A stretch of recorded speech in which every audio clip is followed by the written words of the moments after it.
Even though a lot of people like to hate on Dragon Ball GT, I definitely found the end bittersweet when Goku finally defeated Omega Shenron, and then we all remember this final scene.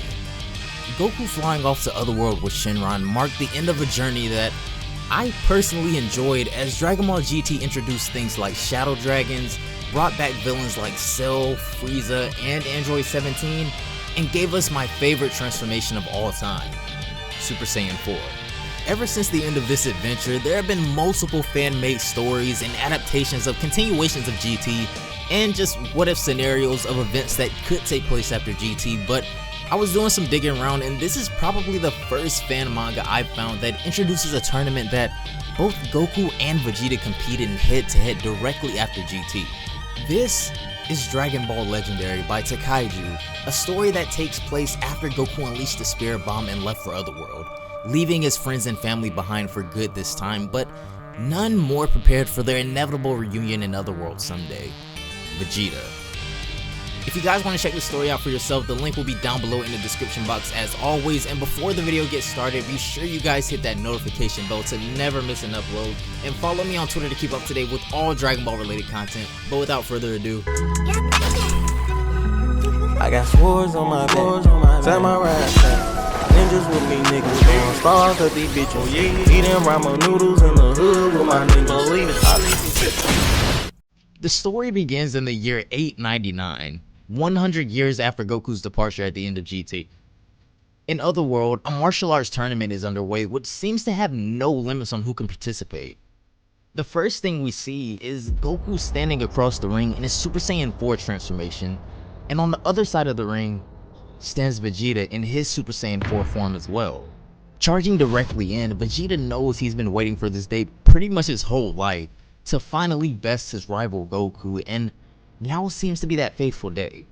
Goku has a bit of a smirk on his face because honestly he's been waiting on this day too, to finally have the long-awaited rematch with Vegeta, as he tells him to show his full power, and he dashes in as well as the match begins.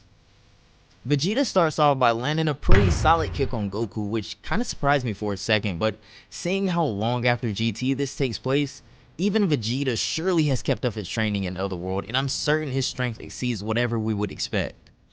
He sends Goku flying into the ring below, and seeming to have his target right where he wants him, Vegeta launches a volley of Ki Blast down at Goku.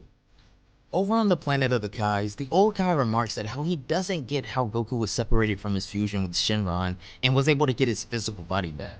King Kai remarks how it wasn't easy at all, but Vegeta was able to somehow bring Goku back to life physically, and then we're shown this short panel of Vegeta saying how it cost him a lot, but he was finally able to bring his old rival back to life, and it would appear that he was able to pull this off somehow with the help of Porunga and Dende.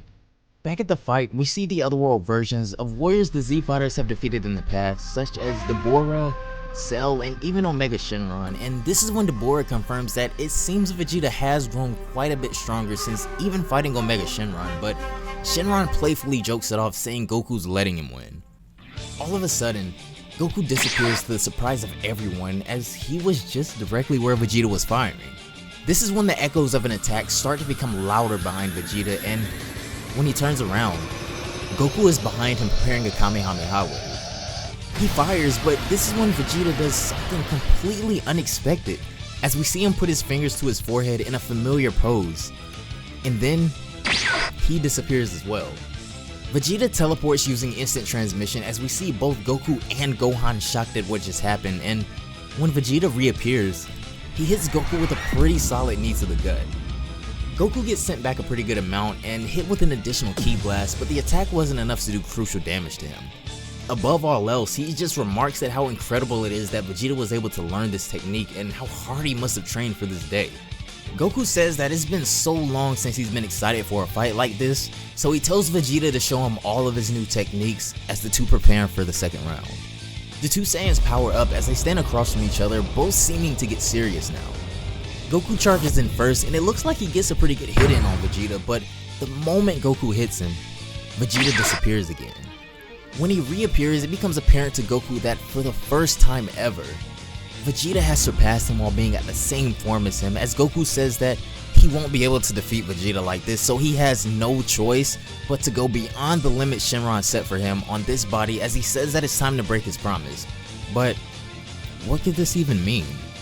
All of a sudden, Goku's power bursts once again as he's able to outspeed Vegeta, and this is when the two begin to clash. But when he backs off and descends back down to the ring, Goku's entire aura changes as he tells Vegeta that it's time he fought with his full power.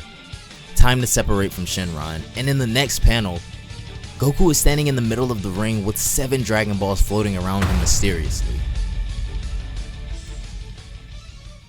That's gonna do it for this one, guys. Thanks so much for watching until the end. As always, huge shout out to Takaiju and everyone else who worked on this crazy fan manga. I really apologize if I'm pronouncing your name wrong, but a lot of work around this manga is in Spanish, so I'll try to upload what I can in English, but I'm not exactly sure how much is in English to begin with. Let me know how you guys enjoyed this fight, and if you want to see more, definitely let me know down below. There's actually a really cool little story on Vegeta that happened in here that I'll probably do a separate video on, so be on the lookout for that. And down below in the comments, I'm actually curious who you guys' favorite Dragon Ball villain is, and even if everyone says Frieza, that's honestly cool. I mean, he's a great villain, and even though he's gonna be the most common, that it just is what it is. Anyways, don't forget to turn on that notification bell to never miss an upload, and also be sure to follow me on Twitter to stay up to date with all Dragon Ball related content. But that's gonna do it for this video, guys. Have a great day, and I will see you all in the next one. Bye, guys.